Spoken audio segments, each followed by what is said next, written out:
નમસ્કાર. ગુજરાત સમાચાર ટેલિવિઝન દ્વારા પ્રસ્તુત ન્યૂઝ બુલેટિનમાં આપ સૌનું સ્વાગત છે. આજના મુખ્ય સમાચાર.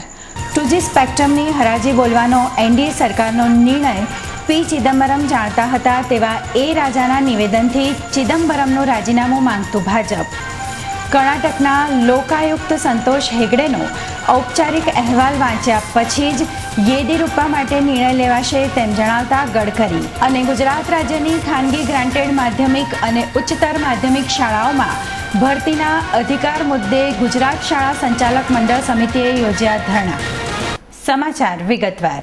પૂર્વ ટેલિકોમ મંત્રી એ રાજાએ કોર્ટમાં પોતાનો બચાવ કરતા 2G સ્પેક્ટ્રમ કૌભાંડમાં એનડીએની ટેલિકોમ નીતિને જવાબદાર ગણાવી હતી. તેમજ વડાપ્રધાન મનમોહન સિંહ અને પી ચિદમ્બરમને પણ લપેટમાં લઈ લીધા હતા. રાજાએ જણાવ્યું હતું કે સ્પેક્ટ્રમની હરાજી નહીં બોલાવવાનો નિર્ણય એનડીએ સરકારનો હતો. તે તો માત્ર એનડીએ સરકારને જ અનુસર્યા હતા. તેમજ તેમને અપનાવેલી નીતિ ખોટી હોય તો 1993 બાદ બનેલા તમામ ટેલિકોમ મિનિસ્ટરને જેલમાં ધકેલી દેવા જોઈએ.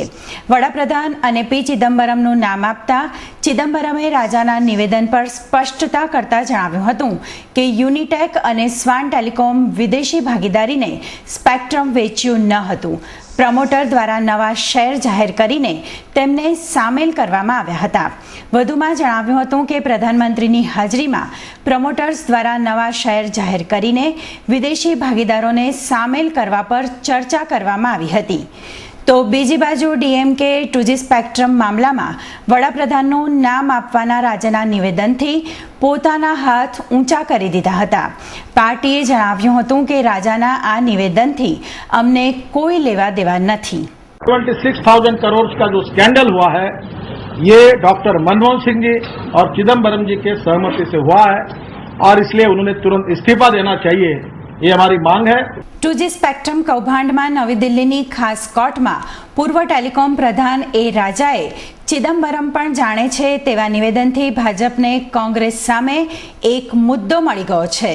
આ સંદર્ભે ભાજપ અધ્યક્ષ નીતિન ગડકરીએ જણાવ્યું હતું કે રાજાના નિવેદનથી એ સ્પષ્ટ થઈ ગયું છે કે આ કૌભાંડ અંગે વડાપ્રધાન મનમોહન સિંહ અને તત્કાલીન નાણાપ્રધાન ચિદમ્બરમને આ કૌભાંડની જાણ હતી.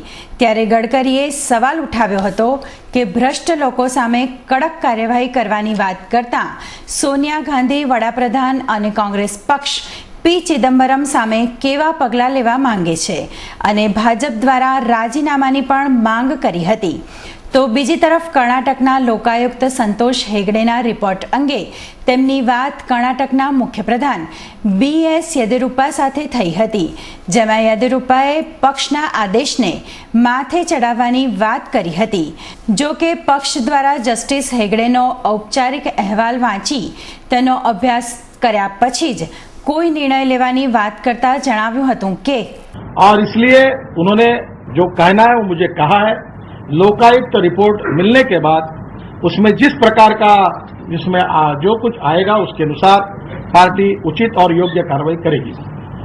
શહેરના એસજી હાઈવે ખાતે આવેલ કર્ણાવતી ક્લબ દ્વારા તેની બાજુમાં સરકારની ખરાબાની જગ્યાએ ગેરકાયદેસર બાંધકામ કરી વિશાળ હોલ બનાવી ભાડે આપવામાં આવતો હતો, જેની જાહેર હિતની અરજી થઈ હતી. જેની સુનાવણી દરમિયાન ગુજરાત હાઈકોર્ટના મુખ્ય ન્યાયમૂર્તિની ખંડપીઠે રાજ્ય સરકારને આદેશ કર્યો છે. ક્લબ દ્વારા 10 કરોડ જમા કરાવેલ છે તે રકમ સરકારે લઈ લેવી. આ ઉપરાંત સરકાર કેટલી રકમ લેવા ઈચ્છે છે તે જણાવવા માટે આદેશ કરી કેસની સુનાવણી તારીખ 19મી સપ્ટેમ્બરે રાખેલ છે. આજે શહેરના ટાઉન હોલ ખાતે ગુજરાત રાજ્ય શાળા સંચાલક મહામંડળ સમિતિ દ્વારા એક દિવસીય ધરણાનો કાર્યક્રમ રાખવામાં આવ્યો હતો, જેમાં ગુજરાતભરમાંથી 700થી વધુ શાળા સંચાલકો જોડાયા હતા અને જણાવ્યું હતું કે ગુજરાત રાજ્યમાં આવેલી ખાનગી ગ્રાન્ટેડ માધ્યમિક અને ઉચ્ચ માધ્યમિક શાળાઓમાં ભરતીનો અધિકાર પ્રસ્તાવિત થયેલ છે, પરંતુ છેલ્લા 10 વર્ષથી ભરતીની પ્રક્રિયા સરકારે પોતાને હસ્તક લેવાનો પ્રયાસ કર્યો છે. છેલ્લે 11/2/2002નું જાહેરનામું બહાર પાડી ભરતીનો અધિકાર રાજ્ય સરકારે પોતાને હસ્તક લઈ લીધો છે. સમિતિએ રાજ્ય સરકાર પર શાળાનું કેન્દ્રીયકરણ અને રીકેન્દ્રીયકરણના મુદ્દે આક્રોશ ઠાલવ્યો હતો. કોઈ પણ સરકારોએ વિકેન્દ્રીકરણમાં માને, પણ આ સરકારે છે કેન્દ્રીકરણ કરવાનો પ્રયાસ કર્યો છે. અને સાથે સાથે જે મુંબઈ સાર્વજનિક પબ્લિક ટ્રસ્ટ એક્ટ 1950, જે ટ્રસ્ટો 1,96,000 ગુજરાત રાજ્યમાં છે તેને પણ તરાપ મારીને પોતાના હસ્તક લેવાનો પ્રયત્ન કર્યો છે. એટલે આ સરકારનો હેતુ વિકેન્દ્રીકરણ નહીં પરંતુ કેન્દ્રીકરણ કરવાનો છે. એની પાછળ ગુજરાત રાજ્ય શાળા સંચાલક મંડળની આ સંકલન સમિતિ એ ધરણાનો કાર્યક્રમ આપેલો છે. તેમજ શાળાઓમાં આચાર્ય અને શિક્ષકની ભરતીના મુદ્દે ક્યારેક ટ્રસ્ટીઓ દ્વારા પોતાના જ પરિવારના સભ્યોની ભરતી કરવાના મુદ્દાઓ બહાર આવ્યા હતા.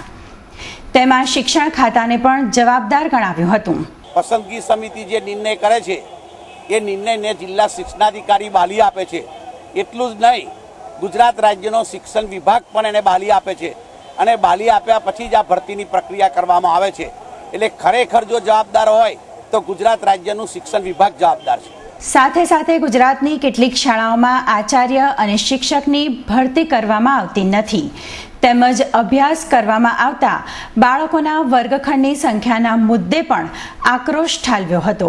આવી તમામ માંગણીઓ નહીં રાજ્ય સરકાર સ્વીકારે તો આગામી તારીખ 9 ઓગસ્ટના દિવસે બધી શાળાઓ દ્વારા તાળાબંધીનો કાર્યક્રમ રાખવામાં આવશે. ગુજરાત રાજ્યમાં કેટલી બધી શાળાઓ આચાર્યોથી વંચિત છે, કેટલા બધા વર્ગખંડોમાં શિક્ષકો નથી, બાળકોનું શિક્ષણ બગડી રહ્યું છે. અને અમારા આ આંદોલનમાં શિક્ષકો અને આચાર્યોની તાત્કાલિક ભરતી શરૂ થાય એ મુદ્દો છે. બાળકોના વર્ગની અંદર જેમ સંખ્યા વધારે હોય એમ બાળકો ઉપર શિક્ષક એટેન્ડન્સ ઓછું આપી શકે, કારણ કે વધારે વિદ્યાર્થીઓને એકસાથે યોગ્ય ન્યાય ન આપી શકાય. અમદાવાદ મ્યુનિસિપલ કોર્પોરેશન દ્વારા નરોડા પંચાયતની ઓફિસથી મુક્તિધામ સુધી જવાના રસ્તાને 100 ફૂટનો કરવામાં આવી રહ્યો છે, જેના મુદ્દે નરોડા વેપારી એસોસિએશને આજે આ વિસ્તારમાં સ્વયંભૂ બંધ પાડ્યો હતો અને જણાવ્યું હતું કે આ રોડ પર આશરે 500થી પણ વધારે દુકાનો અને રહેઠાણને વિનાશક અસર થવા પામેલ છે, તેમજ લગભગ 10,000 જેટલી વ્યક્તિઓને રોજીરોટીનો પણ સવાલ ઊભો થયો છે. આ બજાર ઘણા વર્ષોથી કાર્યરત છે. આ અંગે વિચારવા નરોડા વેપારી એસોસિએશને તંત્રને વિનંતી કરી હતી. આજે સવારથી નાના મોટા વરસાદના ઝાપટાને કારણે શહેરના લાલ દરવાજા ખાતે બહુમાળી બિલ્ડિંગના કમ્પાઉન્ડમાં એક વિશાળ પીપળાનું ઝાડ ધરાશાયી થઈ ગયું હતું. આ બિલ્ડિંગના કમ્પાઉન્ડમાં પાર્ક કરેલી 2 થી 3 કારનો ભૂક્કો બોલાવી દીધો હતો. કાર ચાલક પોતાની કાર પાર્ક કરીને ચા પીવા જતા તરત જ આ ઝાડ ધરાશાયી થતાં કારને ઘણું જ નુકસાન થયું હતું, પરંતુ કોઈ જાનહાનિ થવા પામી ન હતી. આજે સવારથી શહેરમાં ધીમી ધારે વરસાદ શરૂ થઈ ગયો હતો, જેના પરિણામે વાતાવરણમાં ઠંડક પ્રસરી ગઈ છે અને વરસતા વરસાદમાં વાહન ચાલકોએ પલળવાની મજા માણી હતી. સાબરમતી નદી કાંઠે ધુમ્મસ જેવું વાતાવરણ સર્જાતા ઠંડીનો નજારો જોવા મળ્યો હતો. બપોર બાદ અચાનક વાતાવરણમાં પલટો આવી જતાં ઉઘાડ નીકળ્યો હતો અને સૂર્યના કિરણોથી શહેરીજનોને ગરમીનો પણ અહેસાસ થયો હતો. હવામાન ખાતાએ આગાહી કરતા જણાવ્યું છે કે આગામી 24 કલાકમાં અમદાવાદ અને રાજ્યના કેટલાક ભાગોમાં ભારેથી અતિભારે વરસાદ પડવાની શક્યતા છે. આજે શેર બજારમાં તેજી જોવા મળી હતી. આજે સેન્સેક્સ 18,753 પર ખુલ્યો હતો. દિવસભરની ખરીદદારીને પગલે સેન્સેક્સ ઊંચો રહ્યો હતો. દિવસ દરમિયાન સેન્સેક્સ 18,670 થી 18,932 વચ્ચે રહ્યો હતો. દિવસને અંતે સેન્સેક્સ 148 પોઈન્ટ વધીને 18,871 પર બંધ રહ્યો હતો, જ્યારે નિફ્ટી 46 પોઈન્ટ વધીને 5,680 પર બંધ રહ્યો હતો. અને હવે જોઈએ આજના હવામાન સમાચાર. આજનું અમદાવાદનું મહત્તમ તાપમાન 32 ડિગ્રી સેલ્સિયસ અને લઘુત્તમ તાપમાન 27 ડિગ્રી સેલ્સિયસ રહ્યું હતું, જ્યારે બરોડા મહત્તમ 32 ડિગ્રી, લઘુત્તમ 27 ડિગ્રી, સુરત મહત્તમ 29 ડિગ્રી, લઘુત્તમ 26 ડિગ્રી, રાજકોટ મહત્તમ 32 ડિગ્રી, લઘુત્તમ 25 ડિગ્રી અને ભુજનું મહત્તમ તાપમાન 31 ડિગ્રી સેલ્સિયસ અને લઘુત્તમ તાપમાન 26 ડિગ્રી સેલ્સિયસ રહ્યું હતું. તો આ હતું ગુજરાત સમાચાર ટેલિવિઝન દ્વારા પ્રસ્તુત ન્યૂઝ બુલેટિન. આપની આસપાસ બનતી ઘટનાઓનો તાદ્રશ્ય ચિતાર લઈને આવતીકાલે ફરીથી ઉપસ્થિત થઈશું આ જ સમયે. નમસ્કાર.